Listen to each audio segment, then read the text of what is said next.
गणेश मंडप दशहरा मैदान हुडको में भव्यता से श्री राम कथा का आयोजन किया जा रहा है। श्री राम कथा समिति हुडको के तत्वावधान में आयोजित इस राम कथा को सुनने के लिए श्रद्धालु हजारों की संख्या में प्रतिदिन पहुंच रहे हैं।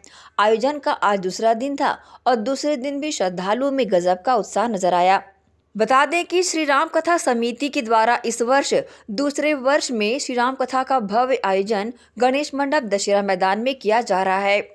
श्री राम कथा के आयोजन में श्री राम ज्ञानी दास जी महाराज अपने श्रीमुख से कथा का सार श्रद्धालुओं को रोजाना श्रवण करा रहे हैं। आयोजन का आज दूसरा दिन था और आयोजन के दूसरे दिन श्री राम ज्ञानी दास जी महाराज ने श्रद्धालुओं के सामने राम जन्मोत्सव का वर्णन किया।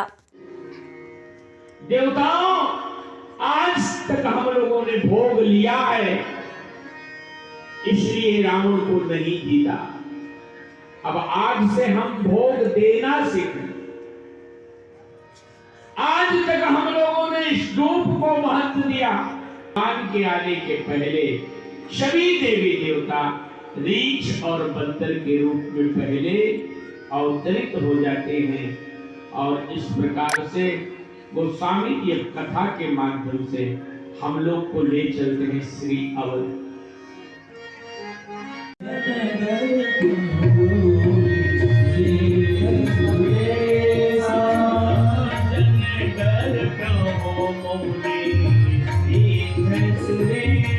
कथावाक श्री राम ज्ञानीदास जी महाराज अपने सुमुख से जीवन का सार भी श्रद्धालुओं को श्रवण करा रहे हैं।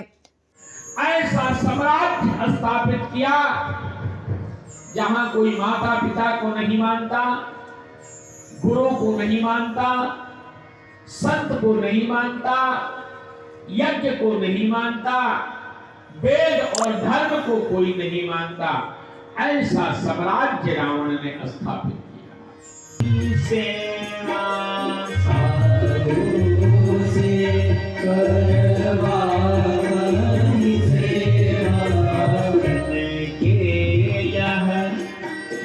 श्री राम कथा के दूसरे दिन श्रद्धालुओं की भीड़ प्रांगण में उमड़ पड़ी। सभी मंत्रमुग्ध होकर श्री राम कथा का वर्णन सुनते रहे। यही तो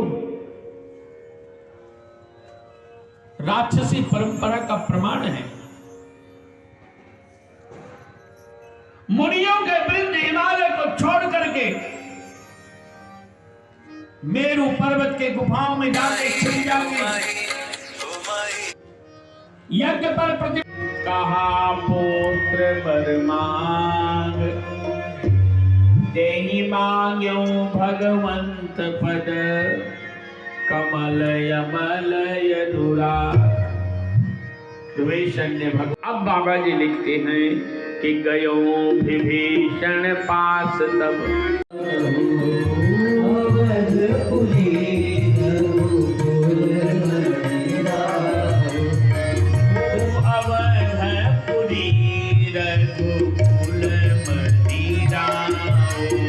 श्री राम कथा समिति हुडको के पदाधिकारियों ने आयोजन का उद्देश्य मीडिया को इस प्रकार से बताया है।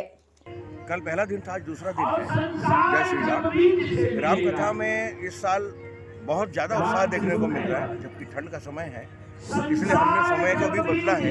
पिछले बार शाम को करते थे, इस बार 5 से 7 का कथा रखा, 5 से 8 कथा रखा है। उसके बाद भंडारा वगैरह है और उत्साह बहुत ज़्यादा है। लोगों की भीड़ 5 बजे से उमड़ पड़ती है।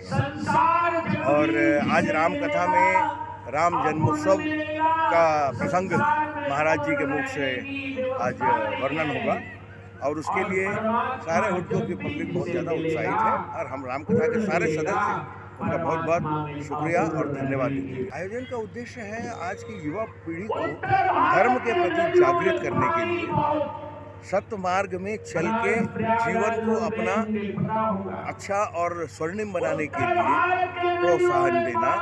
उसको रामायण में सबसे अच्छा हमारे हिंदू धर्म में उसकी व्याख्या की गई है। इसीलिए राम कथा सुनने से सही बात का पता चलता है कि धर्म की राह पर चल के, सत्य मार्ग में चल के किस तरीके से इंसान को अपना जीवन जीना चाहिए। बिल्कुल गरीब मरीज है, उनको हमारी संस्था की तरफ से पिछले वर्ष भी 172 लोगों को चश्मा दिए थे और इस वर्ष भी जिनको जरूरत है उनको निःशुल्क रूप से चश्मे प्रदाय करें। हमारा उद्देश्य यही है कि सनातन धर्म का प्रचार प्रसार हो सके, जितना हो सके वो सब लोग जुट के एक हों। और सबसे बड़ी बात है, जो न्यू जनरेशन को उनको सनातन के महत्व को बताना है, उनको जागरूक करना है। 6 जनवरी से प्रारंभ हुए श्री राम कथा का समापन 12 जनवरी को होगा। दूसरे दिन भी यहां पर श्रद्धालुओं में श्री राम कथा का श्रवण करने गजब का उत्साह नजर आया। एसीएन न्यूज के लिए शाहीन खान की रिपोर्ट।